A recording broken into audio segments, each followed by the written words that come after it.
What's going on, YouTube? This is BoxingWave. Make sure you subscribe to the channel. Also follow me on all social media platforms, Twitter, Instagram, at BoxingWave10.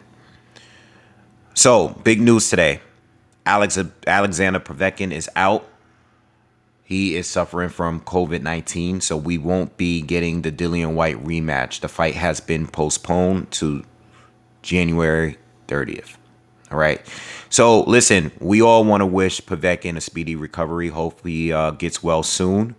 And hopefully he fully recovers from this. You know, I mean, as a fighter and a fighter that is in his 40s now, to catch COVID at this stage can really affect you. So hopefully he's okay. He's actually legit okay. But if he is okay, hopefully it won't affect his boxing if he continues to stay in the sport. All right.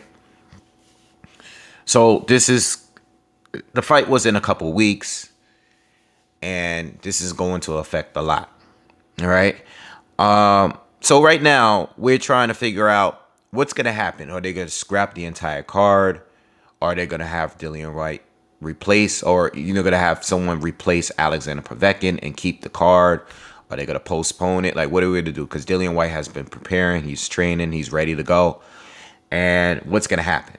All right. So on Twitter, if you follow me on Twitter, I've been chatting all day about this news. I kind of found out the news earlier when we were on live earlier. All right. Someone left a comment telling me that Povetkin is out due to COVID. And I spoke on it at the time that I heard it. But, all day I've been tuning into what people had to say about it on Twitter and Instagram and stuff. First thing I saw was the Derek Chisora 3 fight. All right, Chisora just had his fight against Usyk, lost the fight on Saturday, and he's basically saying he's ready to go. I mean, obviously, he was just in training camp. He's still obviously in shape. He lost the fight, but I don't think he received too much punishment in that fight. So he's probably ready to go. I mean, he wants that third match.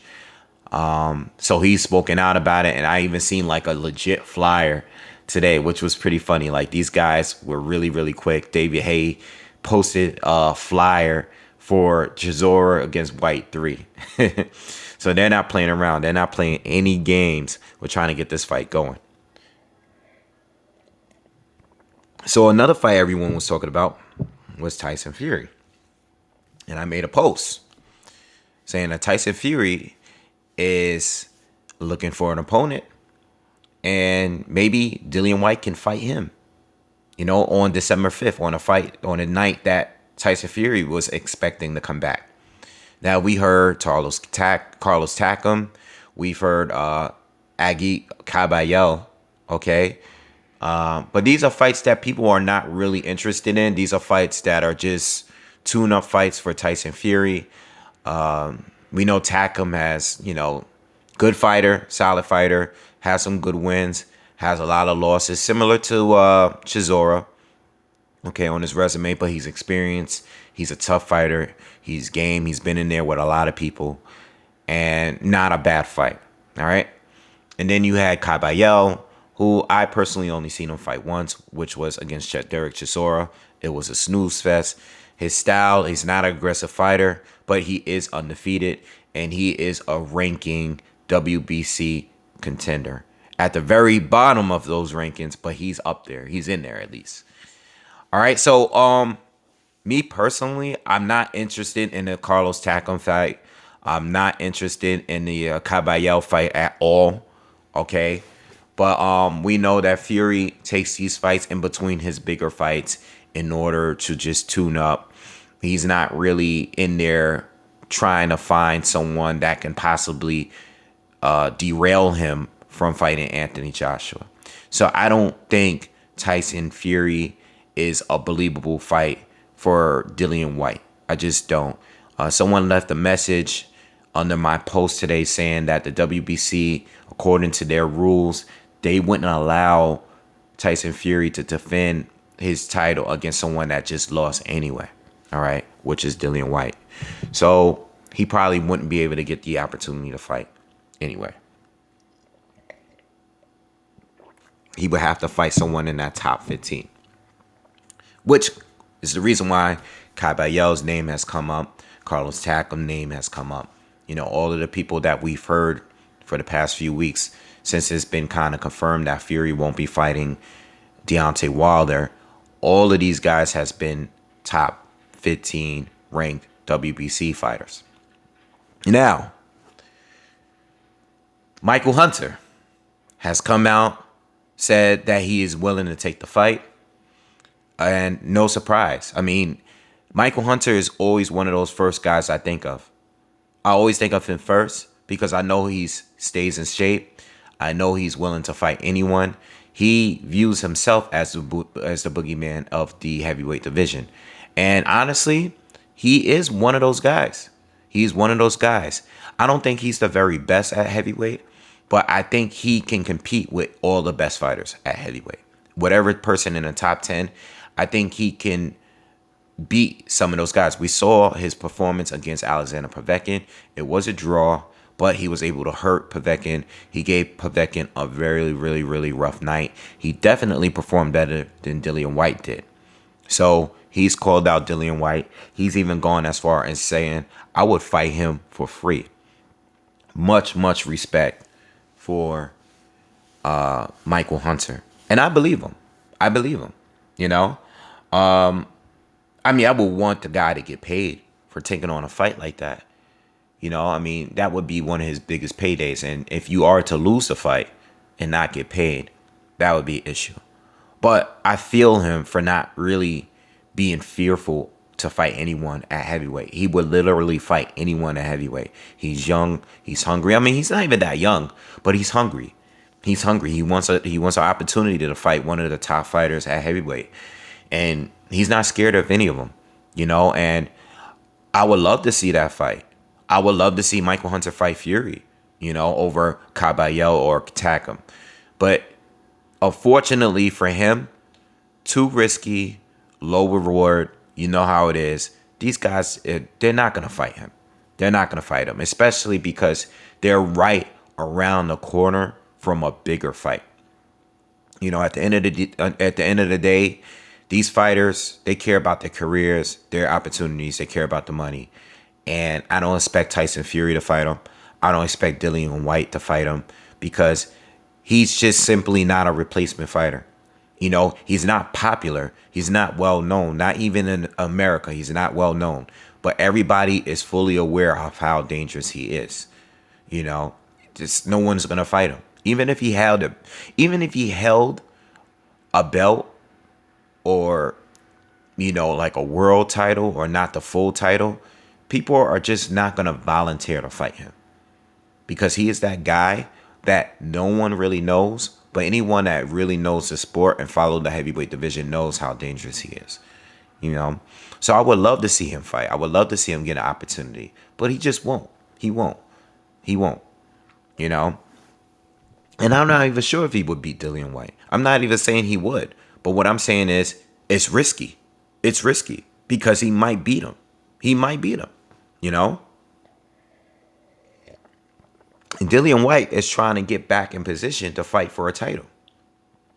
He's trying to avenge his loss against Povetkin and get a WBC title shot.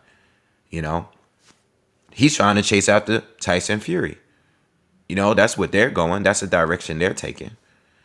You know, so we'll see. You know, I don't think any of these fights are going to happen. I honestly believe that the Derek Chisora fight is going to happen. Do I want to see the fight for a third time? No. The only time I want to see a fight for a third time is if someone won in between. You know, or the two fights were absolute close classics. But I don't really want to see the third fight. Like, I'm not asking for a third Chisora fight. I do think Chisora barely edged the first one. I think it was debatable. Okay? But he was knocked out in the second fight. I feel the same way about Fury and Wilder. You know, the first fight was a toss-up. It was a draw. It was scored a draw. The second fight was a stoppage. I don't need to see a third fight. And if I do see a third fight, it doesn't need to be right away. You know, Dillon White, Chisora, no one's asking for that right now. Chisora got laid out, and he just lost a few days ago to Usyk. So me personally, I'm not looking to see that fight. I'm not asking for it. But to be honest, I think it's gonna happen. I think it's one or two things are gonna happen. I think they're gonna just scrap the car overall, or they might pull off the Chisora fight. They might just make it happen. I wouldn't be surprised. Because Chisora, he just lost. But the one thing he would love to have is an opportunity to avenge that loss to Dillon White. He doesn't like him. He feels that he won the first fight. He feels that he won the Usyk fight. But the very thing that he would want right now is another opportunity. Because after losing to Usyk that way, a lot of people's got to write him off. Another thing, people brought up Wilder to me. Why don't Wilder jump into it? That's not going to happen. That's another one that I would love Wilder to be that person. I would love for him to be that.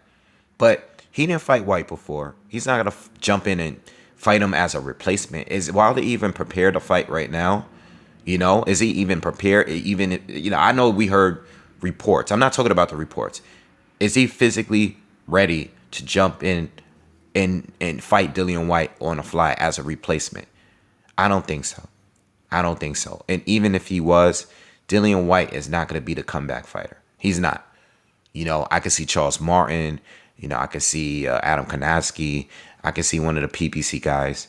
But I can't see him jumping off his couch to get up to fight Dillon White. It's not going to happen. It's not going to happen. I would love it. I would love a lot of fights I just named. I would love Michael Hunter.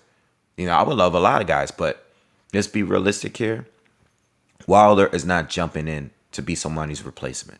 I know he lost, but he's not going to do that. Let's be real. It's not going to happen. All right. So anyway, I'm going to leave it at that. Let me know in the comments who do you think Dillon White should face next. All right. Even if you want to talk about Tyson Fury, and even though Caballero is probably going to be the opponent, it sounds like it's going to be him. Who do you want Dillon White to fight as a replacement? Do you even want him to fight a replacement? I think they do. I think they will try to make it happen. But if White fights anyone, I think the toughest opponent they're gonna pick is Derek Chisora. No one more tougher than that. I don't think it's gonna be Michael Hunter or anybody else. It's either Chisora or someone less than Chisora, because they want to secure that rematch with Povetkin. Unless Povetkin retires. But I think it's going to be someone less of that, a tune-up, like a real tune-up, a real tune-up, all right, where someone he can look good and spectacular and collect a win, just in case we don't know what's going to be just Povetkin's condition. Is he going to return from this COVID thing, all right? So best wishes to Povetkin, and I'll see you guys on the next one. Peace.